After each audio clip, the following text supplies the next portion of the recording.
So I noticed that paintless dent removal videos have been getting a lot of traction on social media recently.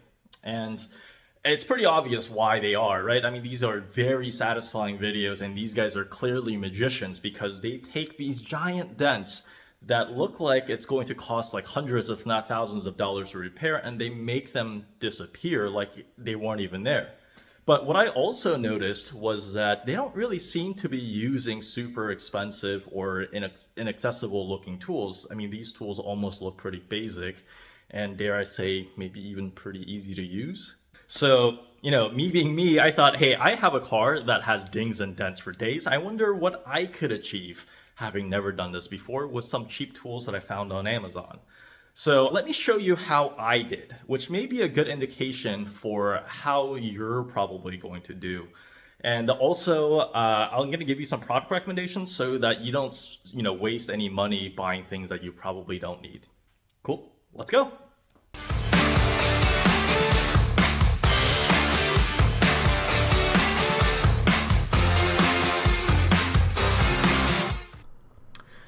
So this is the test vehicle that we'll be working on. Everyone say hello to Marty the Miata. And like I said, it has a lot of dings and dents, but maybe more importantly, it has a lot of different types of dings and dents, which I think is going to range from pretty straightforward and easy to really difficult and may require a professional. So here's a dent that I would expect to be pretty easy on the difficulty scale. It's a small dent on the passenger side fender. There's nothing really crazy going on here. But on the driver's side fender, this seems really pretty difficult, and there's multiple big dents going on in the same area, and also there's some sharp creases that we'll probably need to flatten out.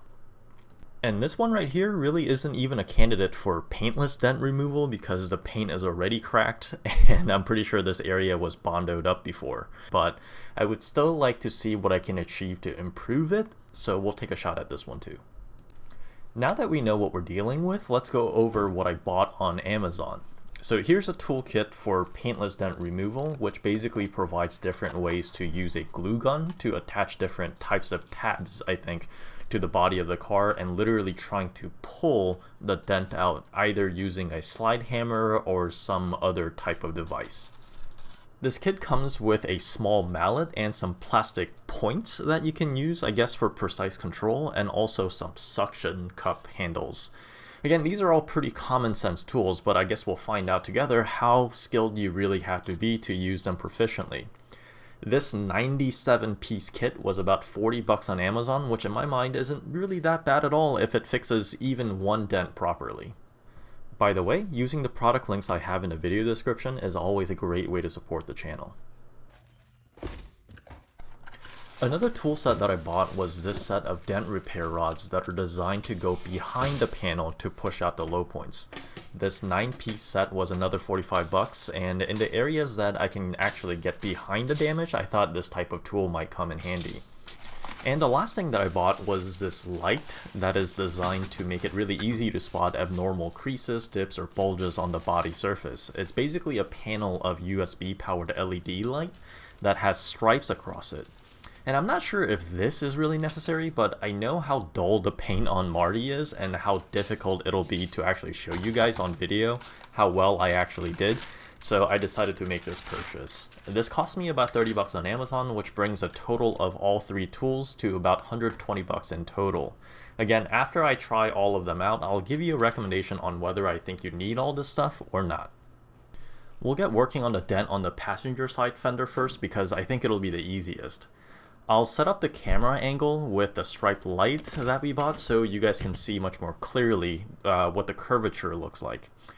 And by the way, if it wasn't obvious to you guys already, I really don't care about how nice this car looks, and I couldn't care less about these dents. I actually like how ratty the car looks. It's, let's say, uniquely mine.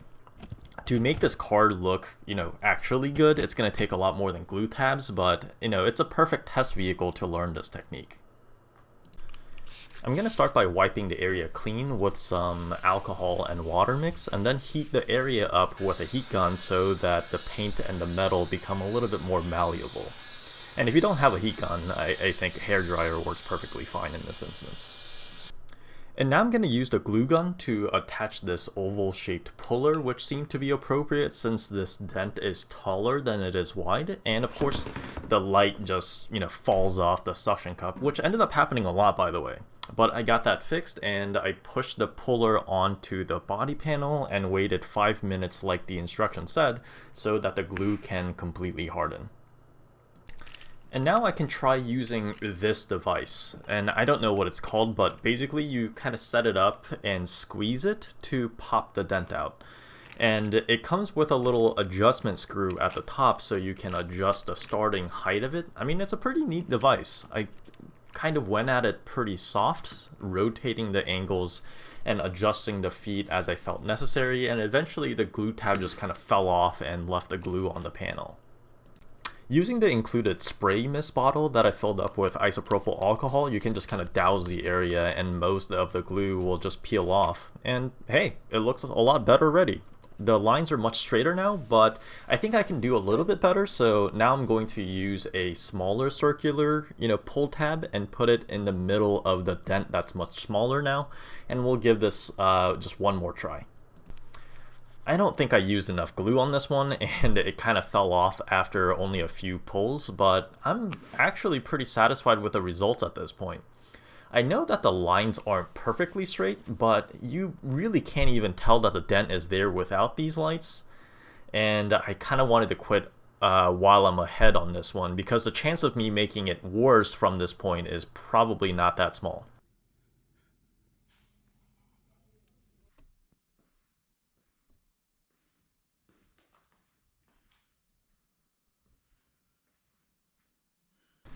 I'm not going to set up the lights on this one until later because it keeps annoying me by falling off, and 2, you don't need those lights to see what we're working with here. And I wanted to see how well the suction cups work. So after heating up the area again with the heat gun, I decided to go ham with the smaller suction cup. The big one didn't quite fit in these dents and couldn't get a solid hold.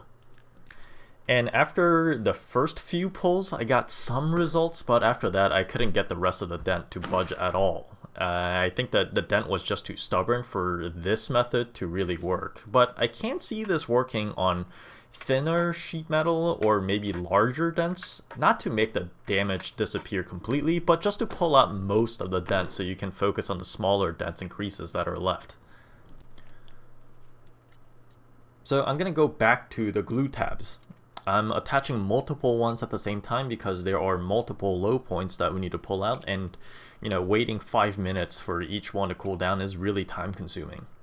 But I'm trying the included slide hammer this time, which I didn't really like at all. It just seemed less controlled than the other hand squeeze device that I was using earlier. And also, I never really learned how to get the glue tabs to consistently get a strong hold. And maybe I was pressing too hard or too little, maybe I was angling them wrong, maybe I was using too much or too little glue. But some of the tabs just immediately fell off, but some of them were actually really hard to take back off, so I never quite figured that out. The slide hammer did work though, at least to take out most of the dent, and now I'm left with much smaller dents, which I'll continue to work at with the smaller glue tabs, and I'll go back to the squeeze type device since I feel like I can control that much more.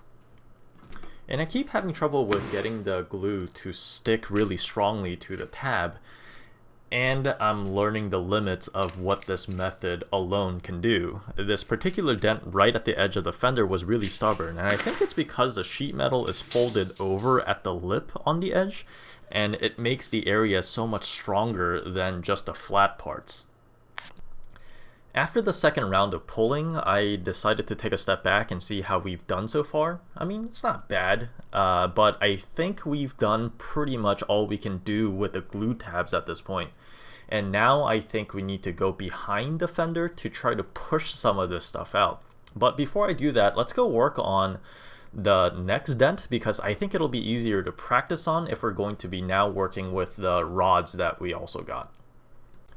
This dent again is right at the edge where the sheet metal is rolled over, so I didn't really think that the glue tab was going to do much, but I tried it anyway just to confirm, and it did nothing. So let's pull out the rods and see what they can do. And this did not go very well at all. First of all, I thought I would have easy access to the back of this part of the quarter panel, but I forgot that this whole area is actually spot welded to another piece of sheet metal. So what I'm doing right now is actually pushing through a panel to get to the panel that's actually dented. And obviously that did not go well. And second, this rod was a lot more flexible than I thought it would be. So even though I found a easy leverage point against the tire, it really didn't do much. So the obvious limitations of this rod is that if you can't get easy access directly to the back of the panel that's dented, or if you can't find an easy leverage point, this method really isn't going to be very helpful. But I'm not giving up yet because, you know, when all fails, hammer is the go-to tool. And one of the toolkits came with a small mallet, so I'm going to give that a go. I'll first remove the tire and just basically start hammering away. And again, I'm not even hammering directly on the sheet metal that's dented. I have to hammer through another sheet metal, so this is definitely not even the right way to do this. And this dent would be perfect for a tool that uses spot welding and a slide hammer to pull out, but you know, that's not paintless dent removal, so you know, I'll save that for another video. And after hammering for a while, I did get some of it out, and it does look better than before, but this is the wrong dent for paintless dent repair, and I didn't want to keep hammering on it, so I just quit and moved on to another dent. And literally, while I was walking back to the front, I noticed another small dent that I didn't notice before, so I wanted to see if I could just kind of quickly fix it. This really is a small one that you need the light to hit it just at the right angle to notice, but I think I can fix it relatively easily with one of the glue tabs. And I'm starting to kind of get the hang of doing this. All it took for this one was some gentle pulls with the smallest glue tab, and again, while the results aren't perfect, now you really can't tell the dent is there. And here's the thing, I actually did try to use one of the rods to get this one absolutely perfect, but it's really hard. I'll explain what I mean back on the other dent, but for this one, I'm calling it good enough. By the way, while I was working on this one, this happened.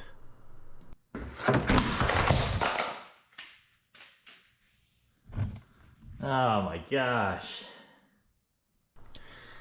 Yeah, the light fell again, and this time it just completely shattered on the floor. It still lights up, but yeah, if you're gonna buy this light, make sure you tape it down or something, because these suction cups for the stand aren't very good. So now we're back at the front to finish this dent area up, and I'm hoping the rods actually come in handy. Luckily, there's this hole near the pop-up lights that allows me to gain access directly to the back of the fender, and maybe I can get this little dent out by pushing.